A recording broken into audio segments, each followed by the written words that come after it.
Assalamualaikum warahmatullahi wabarakatuh.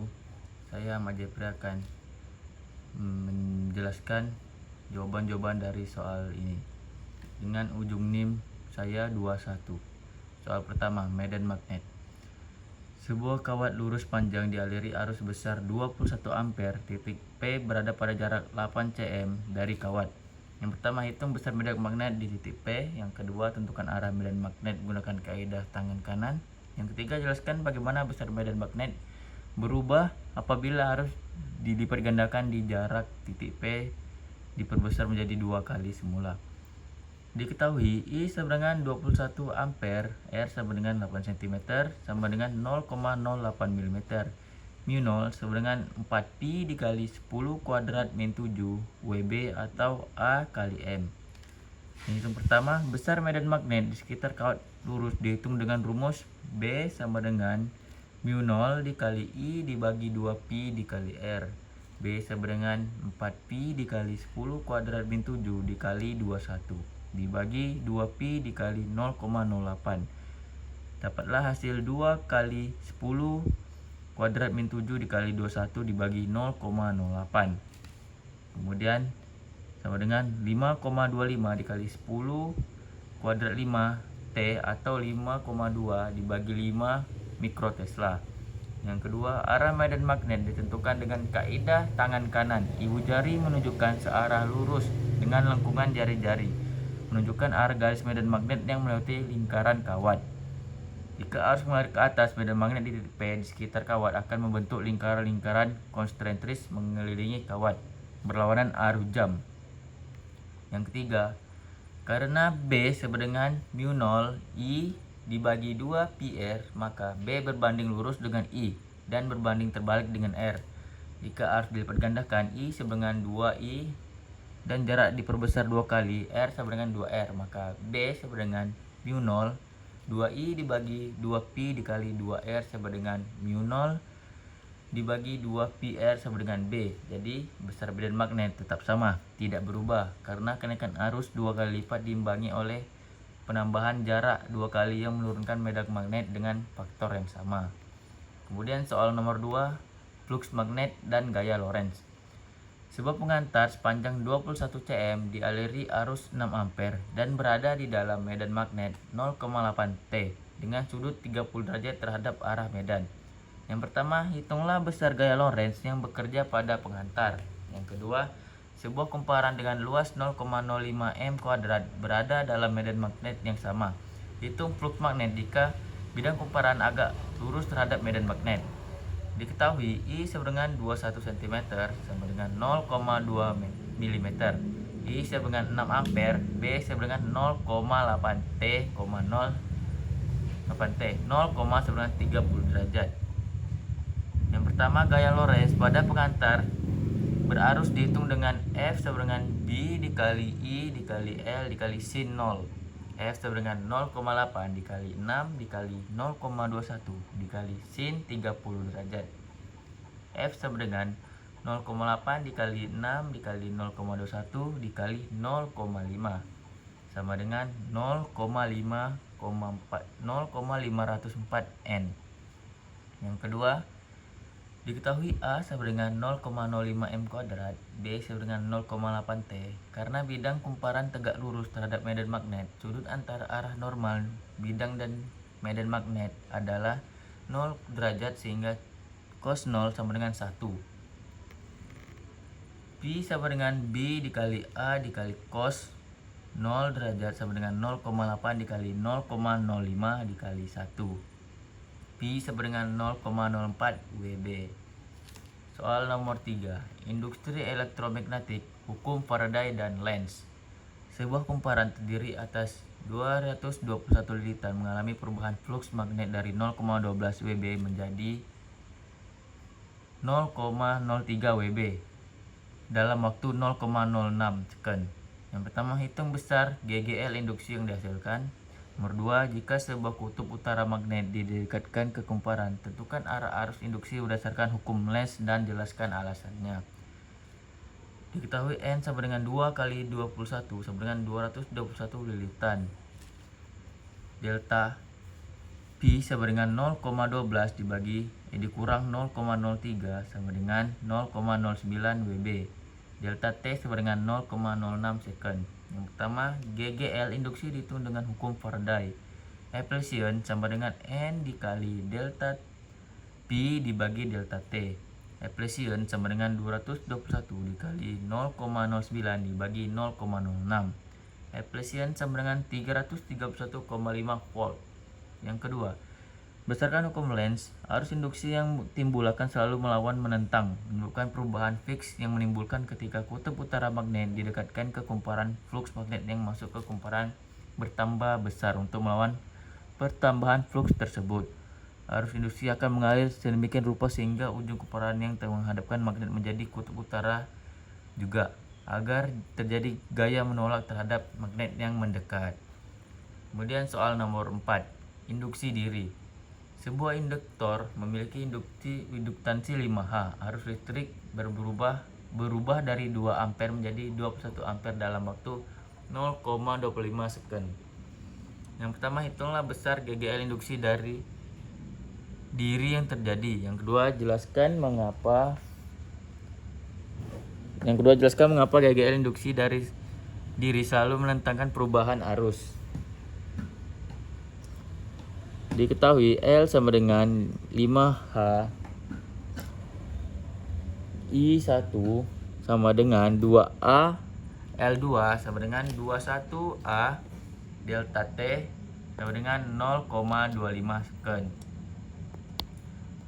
A sama dengan delta I sama dengan I2 dikurang I1 21 dikurang 2 sama dengan 19A. Epsilon sama dengan L dikali delta I dibagi delta T. 5 dikali 19 dibagi 0,25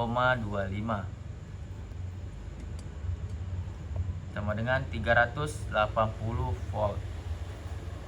Yang kedua, GGL induksi diri self induction selalu menantang perubahan arus karena merupakan koneksi dari hukum Lenz. Ketika arus dalam induktor berubah, flux magnet yang dihasilkan oleh induktor itu sendiri juga berubah. Perubahan flux ini menimbulkan GGL induksi, arahnya selalu berlawan dengan penyebab perubahannya, yaitu berlawan arah dengan perubahan arus. Kita lanjut ke soal nomor 5. Induktansi mutual dan energi induktor. Dua buah kumparan mempunyai induktor mutualan sebesar 0,8 Hz. Arus pada kumparan primer berubah menjadi laju 21A per second. Yang pertama, hitunglah GGL induksi pada kumparan sekunder. Yang kedua, jika sebuah induktor memiliki induktansi 3H dan dialiri arus 4A, hitunglah energi yang tersimpan pada induktor tersebut. Diketahui M sama dengan 0,4H DI dibagi DT sama dengan 21A per second.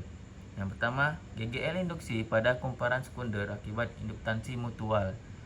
Efisien 2 sama dengan M dikali DI dibagi DT sama dengan 0,4 dikali 21 sama dengan 8,4 volt. Yang kedua, diketahui L sama dengan 3H, I sama dengan 4A. Energi yang tersimpan pada induktor yaitu W sama dengan setengah dikali L dikali I kuadrat sama dengan setengah dikali 3 dikali 4 kuadrat sama dengan setengah dikali 3 dikali 16 sama dengan 24 joules. Yang selanjutnya kita ke nomor ke-6. Karakteristik arus AC dan DC. Jelaskan perbedaan mendasar antara arus AC dan DC ditinjau dari arah arus, perubahan tegangan terhadap waktu, sumber pembangkit, contoh penerapan dalam kehidupan sehari-hari. Kemudian jelaskan mengapa peralatan elektronik seperti laptop dan telepon genggam memerlukan adaptor meskipun sumber listrik rumah menggunakan arus AC. Aspeknya itu yang pertama, arah arus, tegangan terhadap waktu, sumber pembangkit, contoh penerapan. Yang pertama ada arus DC. Arah arusnya itu mengalir searah atau tetap, tidak berubah arus. Untuk AC berbalik arah secara periodik atau bolak-balik. Tegangan terhadap waktu untuk arus DC konstan, tidak berubah terhadap waktu. Berbanding terbalik dengan arus AC, berubah secara sinusoidal terhadap waktu, naik turun dan berganti tanda. Kemudian ada sumber pembangkit, baterai, aki, sel surya melalui rangkaian DC, dan untuk rangkaian AC yaitu generator AC, alternator, pembangkit listrik atau PLN. Contoh penerapannya untuk AC, untuk DC yaitu baterai HP, senter, rangkaian elektronik dalam perangkat. Sedangkan untuk AC yaitu listrik rumah tangga, motor, industri, transmisi listrik jarak jauh.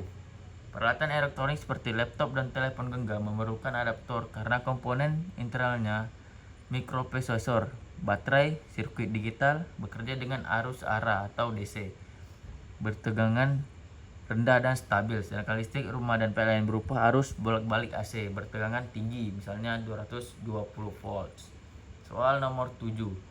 Nilai RMS dan nilai rata-rata. Suatu sumber AC memiliki tegangan maksimal 21 volt dan frekuensi 50 Hz. Hitunglah satu tegangan RMS, yang kedua periode gelombang, dan yang ketiga jelaskan makna fisik nilai RMS dibandingkan dengan nilai maksimum tegangan. Diketahui F max sama dengan 21 volt, F sama dengan 50 Hz. Yang pertama kita hitung tegangan RMS. V RMS sama dengan V max dibagi akar 2. FRMS sama dengan 21 dibagi 1,4114 sama dengan 14,85 volt. Yang kedua periode gelombang. T sama dengan 1 dibagi F sama dengan 1 dibagi 50. T sama dengan 0,02 second atau 20 ms. Yang ketiga, nilai RMS atau Rod Mean Square adalah nilai efektif tegangan atau arus AC yang setara dengan nilai tegangan arus DC yang menghasilkan efek daya atau panas kerja yang sama pada suatu resistor. Karena tegangan AC berubah-ubah secara sinusoidal dari 0 hingga nilai maksimum dan kembali ke 0. Nilai RMS selalu lebih kecil daripada nilai maksimum FRMS atau Fmax dibagi akar 2 sebenarnya 0,707 Fmax. Soal nomor 8. Ruang seri RLC. Satu rangkaian seri memiliki R sama dengan 21 ohm, XL sama dengan 60 hm, dan XC sama dengan 20 hm. Hitunglah impedansi total rangkaian, faktor daya cos, tentukan apakah rangkaian bersifat induktif atau kapasitif. Yang pertama, impedansi total rangkaian seri RLC. Z sama dengan akar R kuadrat ditambah XL dikurang XC kuadrat, yaitu 21 kuadrat ditambah 60 dikurang 20 kuadrat. Jadi 441 ditambah 1600 sama dengan 241 kuadrat. Jadi hasilnya itu 45,18 ohm. Yang kedua, faktor daya. Cos sama dengan R dibagi Z sama dengan 21 dibagi 45,18, yaitu hasilnya 0,465. Yang ketiga, karena XL 60 hm, XC 20 hm, maka rangkaian bersifat induktif. Pada rangkaian induktif, tegangan mengendali arus tertinggal terhadap tegangan dengan sudut fase. Kita lanjut ke soal nomor 9. Resonal pada rangkaian RLC. Sebuah rangkaian seri memiliki induktor 0,20 H dan kapasitor 21 UV. Yang pertama, hitunglah frekuensi resonal rangkaian. Yang kedua, jelaskan apa yang terjadi dalam impedansi dan arus saat rangkaian berada pada kondisi resonansi. Pertama, frekuensi resonansi yaitu F0 sama dengan 1 dibagi 2 pi kuadrat LC. LC sama dengan 0,20 dikali 21 dikali 10 kuadrat min 6 sama dengan 4,2 dikali 10 min 6. LC sama dengan 2,049 dikali 10 kuadrat min 3. F0 sama dengan 1 dibagi 2 pi dikali 2049 dikali 10 kuadrat min 3. Jadi hasilnya itu 77,66 Hz. Yang kedua, pada kondisi resonansi, reaktansi induktif XL sama besar dengan reaktansi kapasitif XC, sehingga keduanya saling menindakkan XL dikurang XC sama dengan 0. Akibatnya impedansi rangkaian menjadi minimum dan sama dengan resistansi saja, E sama dengan R, sehingga bersifat resistansi murni. Karena impedansi minimum, arus yang mengalir dalam rangkaian menjadi maksimum. Kita lanjut ke soal nomor 10, aplikasi konsep elektromagnetik. Transformator, generator, dan motor listrik merupakan penerapan konsep elektromagnetik. Jelaskan keterkaitan konsep berikut dalam cara kerja ketiga alat tersebut. Yaitu yang pertama ada generator. Generator mengubah energi mekanik gerak putar menjadi energi listrik kumparan diputar di dalam medan magnet, sehingga flux magnet yang menembus kumparan berubah-ubah terhadap waktu berdasarkan hukum Faraday. Berupa flux ini menimbulkan GGL induksi dan arah arus induksi yang dihasilkan dengan hukum Lenz melawan penyebab perubahan flux. Yang kedua ada transformator. Transformator bekerja berdasarkan induksi elektromagnetik antara dua kumparan primer dan sekunder yang dihubungkan oleh inti besi. Arus AC pada kumparan primer menghasilkan medan magnet yang berubah-ubah, sehingga flux magnet yang menembus kumparan sekunder juga berubah. Yang ketiga ada motor listrik. Merupakan energi listrik menjadi energi mekanik atau gerak putar. Merupakan kebalikan dari prinsip generator arus listrik AC maupun DC, tergantung jenis motor, yang mengalir pada kumparan yang berada dalam medan magnet akan mengalami gaya Lorentz yang menghasilkan torsi dan memutar kumparan atau rotor. Induktansi kumparan memengaruhi responsi arus terhadap perubahan tegangan yang diberikan. Contoh, motor DC pada kipas angin baterai dan motor AC pada mesin cuci. Kesimpulannya, ketiga alat ini saling berkaitan melalui prinsip yang sama, yaitu hubungan antara medan magnet, perubahan flux, dan arus listrik. Generator dan transformator memanfaatkan hukum Faraday dan Lenz untuk menghasilkan mentransfer listrik, sedangkan motor listrik memanfaatkan gaya pada arus dalam medan magnet untuk menghasilkan gerak. Induktansi berperan dalam menentukan karakteristik respon arus pada ketiga alat tersebut. Mungkin itu saja penjelasan tentang soal-soal yang saya bahas ini. Sekian dari saya, Ahmad Jepri. Waalaikumsalam warahmatullahi wabarakatuh.